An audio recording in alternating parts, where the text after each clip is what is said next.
여러분 안녕하십니까? 이 대선 개입 여론 조작 사건을 수사하고 있는 검찰이 오늘 대선을 앞두고 윤석열 수사 무마 가짜 뉴스를 보도했던 이 인터넷 매체 뉴스타파 그리고 JTBC에 대해서 압수수색을 하고 있습니다. 자, 이 JTBC는 뉴스타파가 나가기 전에 이 보도를 한 겁니다.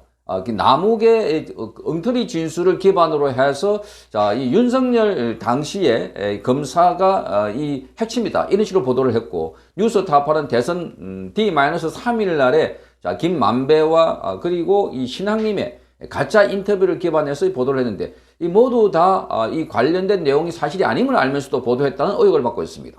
자, 그렇게 노골적으로 대선에 개입해서 자, 이 상황을 뒤집기 위해서 보도를 했다. 그래서 이게 국기문란 사건이라고 합니다. 국기문란 사건. 자, 인터넷 매체인 뉴스타파는 그동안 좌편향 매체로서 더불어민주당 친화적인 보도를 무수히 많이 했다는 비판을 받아왔습니다.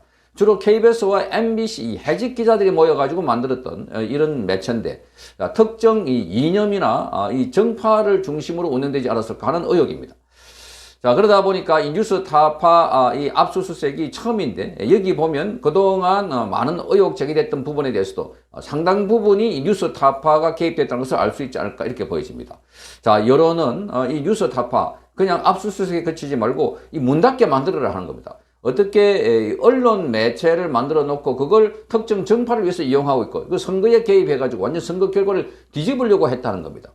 자, JTBC도 마찬가지입니다. 거기에 이 봉모 기자가 이 뉴스타파 내용과 관련해서 이 보도하기 전에 이미 윤석열 대통령과 관련돼서 이 제보를 받았다고 하면서 자, 당사자인 조우영 씨가 거기에 설명을 했습니다. 아니다. 그러니까 이게 이 윤석열이 아니라 만난 사람이 커피를 타준 사람이 윤석열이 아니라고 설명을 했음에도 불구하고 그 부분을 싹 빼고 보도했다는 겁니다. 너무나 악의적이다 하는 겁니다.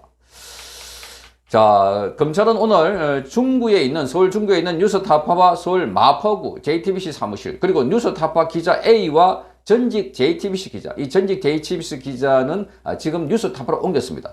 이 B씨의 주거지 등에 대해서 검사와 수사관을 보내서 압수수색을 하고 있습니다. 이들은 명예훼손 등의 혐의를 받고 있습니다. 자, B씨는 작년 10월 달에 뉴스타파로 이적했습니다. 그러니까 JTBC에서 엉터리 보도를 해놔놓고 자, 뉴스타파로 갔다는 겁니다. 원래 짜고 했던 정황들이 너무나 많이 나타나고 있다는 겁니다. 자, 이른바 윤석열 수사 무마 가짜 뉴스. 이것은 윤석열 대통령이 2011년 부산저축은행 사건을 수사하면서 대장동 대출 브로커인 조우영 씨에게 커피를 타주고 수사를 덮었다 하는 내용입니다. 결론부터 말하면 자, 2011년 부산저축은행 사건이 수사하지 않았습니다. 자, 조우영 씨와 관련된 것은 2014년 그러니까 본인이 예금보험공사의 부산저축은행의 이 회장으로부터 심부름을 하고 돈을 전달했다는 겁니다. 예금보험공사에. 그 수사도 엉터리인 거고 엉뚱한 거 가지고 지금 이들이 조작을 해서 만들었다 하는 것을 보면 그야말로 잘못 짚었다. 그러니까 이렇게 언론을 통해 가지고 엉터리 가짜 뉴스를 퍼뜨려 가지고 여론몰이를 하면 선거에 이길 수 있다 이렇게 보고 고의적으로 한 것을 보고 있습니다. 자, 이 가짜 뉴스는 JTBC가 2022년 2월 21일 날 그리고 28일 날 두 차례 보도했습니다.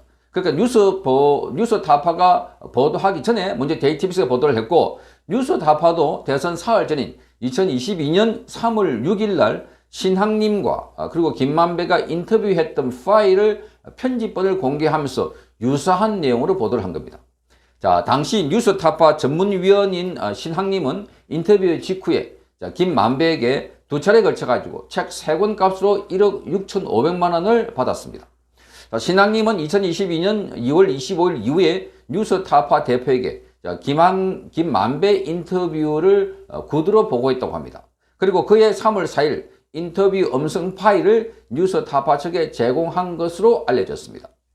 자, 뉴스타파 측은 신학님 씨가 보도 이틀 전에 녹음 파일을 제공해서 급히 검증하고 보도했다 이렇게 주장하고 있습니다. 그러나 당사자인 이 조우형 씨는 2021년 11월 24일 문재인 정부 검찰에게 그 당시에 대검찰청 중앙수사부 조사를 받으면서 윤석열 검사를 만나거나 조사를 받은 적이 없고 윤석열 검사를 만난 적이 없다 이렇게 말했습니다. 그리고 박모 검사에게 조사를 받았다 이렇게 진술을 한 겁니다. 자, 그래서 뉴스타파가 보도의 근거로 활용한 인터뷰 음성 파일 당사자인 김만배도 지난 6월 26일 날 검찰 조사에서 자, 부산저축은행 사건의 주인 검사가 누구인지도 몰랐다 이렇게 말했습니다. 자, 2011년에 조후영에게 커피를 타준 박모 검사가 주인 검사가 아니라는 것을 알고 있었다 이렇게 말했습니다. 그러면서 김만별은 신학님과 허위 인터뷰를 했다는 것을 인정했고, 신학님에게 제가 조금 센 사람처럼 보이려고 사실이 아닌 내용을 사실인 것처럼 말했다, 죄송하다 이렇게 진술했다고 합니다. 그러니까 가짜인 걸 알고 이렇게 조작해서 인터뷰를 했다는 겁니다.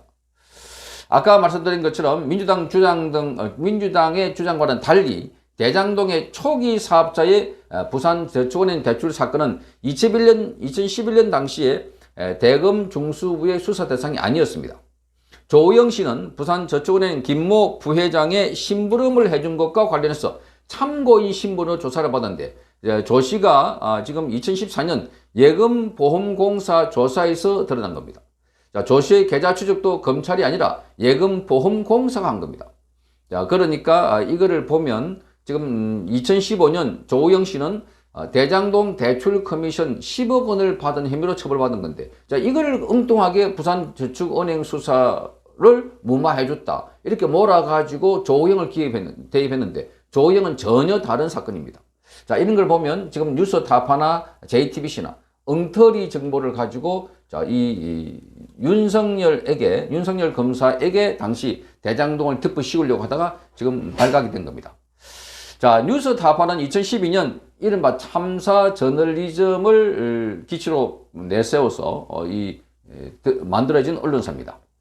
자, MB 직공기 각 언론사 해직 기자 PD들이 중심돼서 만들어졌던 언론사입니다. 뉴스타파는 권력과 자본에 휘둘리지 않는다. 자, 99% 시민들의 독립 언론을 표방하면서 그쪽 진영의 손님들을 끌었다는 겁니다. 자, 광고 협찬 따위는 받지 않겠다 이렇게 주장했던 것이었습니다. 자, 운영에 필요한 재정은 후원회의의 자발적 회비 납부를 통해서 해결한다 이렇게 밝혔는데, 자, 당시에 뉴스타파 설립 당시 멤버는 한 40여 명이었습니다.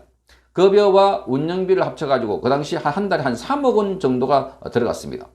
그러니까 현실적으로 광고 협찬 없이 매달 3억 원의 돈이 마련될까? 그런데 2014년 6월 달에 최성호 그 당시에 뉴스타파 PD가 출연해서 밝힌 바에 따르면 정기 회원이 3만 5천여 명이라고 했습니다. 자, 1인당 월 만원 회비로 한 달에 3억 5천만 원을 조달할 수 있었던 것이었습니다. 그래서 뉴스타파는 광고나 협찬 없이 운영이 가능하다는 겁니다. 자, 그래서 지금 여기가 일방적으로 한 달에 만 원 지원해 주는 게 가능할까? 자, 그런데 이걸 보면 지금 이들이 누구인가에 대해서 지금 어렴풋이 뉴스타파의 회원들이 드러나고 있습니다. 한 2달 전에 이재명의 개딸들이 뉴스타파를 후원을 취소하자, 이런 이 상황이 벌어졌습니다.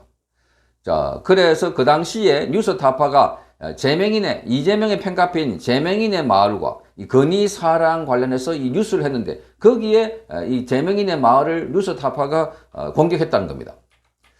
자, 그러면서 뉴스타파의 그때 당시 극단적인 정치 팬덤으로 이렇게 묘사한 뉴스타파가 재명인의 마을, 여기에 이제 이 분노했던 사람들이 뉴스타파를 후원을 중단하겠다 이렇게 설쳤습니다. 그게 10년 동안 해오던 뉴스타파의 후원을 중단한다 하는 것이었습니다. 인증상도 올렸습니다. 그러니까 개딸들이 한 10여 년 동안 뉴스타파를 후원해왔다는 것을 알 수 있는 대목들입니다. 자, 이게 보면은 대부분 민주당의 권리당원들이 지금 개딸들이고, 그들 중에 상당수가 뉴스타파를 후원했다 하는 거면, 자, 특정 정당의 기관지처럼 운영하지 않았을까? 자, 뉴스타파가 그런 식으로 운영되어 왔다 하는 의혹이 제기되고 있습니다. 자, 그리고 뉴스타파는 민노총과의 유착도 아주 노골화되고 있습니다. 자, 2012년 민노총 산하의 MBC가 그 당시 김재철 사장 퇴진을 요구하면서 170일 동안 파업했습니다. 그러니까 그 당시에 이 MB 정부가 들어서고 김재철 사장을 임명하자 170일 동안 파업을 했는데, 이때 파업에 참가한 민노총 MBC 노조원들은 제작을 거부했습니다. 자, 그때 황당한 일이 벌어졌는데, 이들이 뉴스타파의 기사를 제공해서 뉴스타파의 눈과 귀 역할을 했다는 겁니다. 그렇게 MBC 기자들이 자, 뉴스타파에 파업을 하면서 자기 MBC는 이제 기사를 공급해주지 않고 뉴스타파에 말하자면은 MB 정부의 불리한 내용들을 공급해줬다는 겁니다. 자, 그래서 민노총 언론노조와 유착됐다 하는 것을 결정적으로 알 수 있는 대목들입니다. 자, 이런 것들을 보면 지금 뉴스타파는 개딸들이나 또는 민노총과 밀접한 관계에 있다 하는 의혹이 제기되고 있습니다.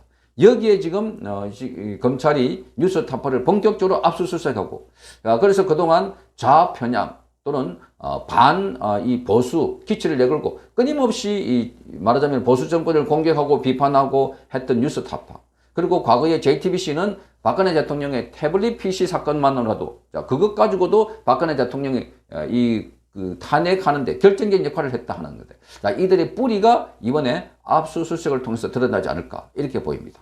자, 언론을 참칭해서 정치 행위를 하고 있는 자들 모두 다 엄단해야 될 걸로 보입니다. 성창경 TV였습니다.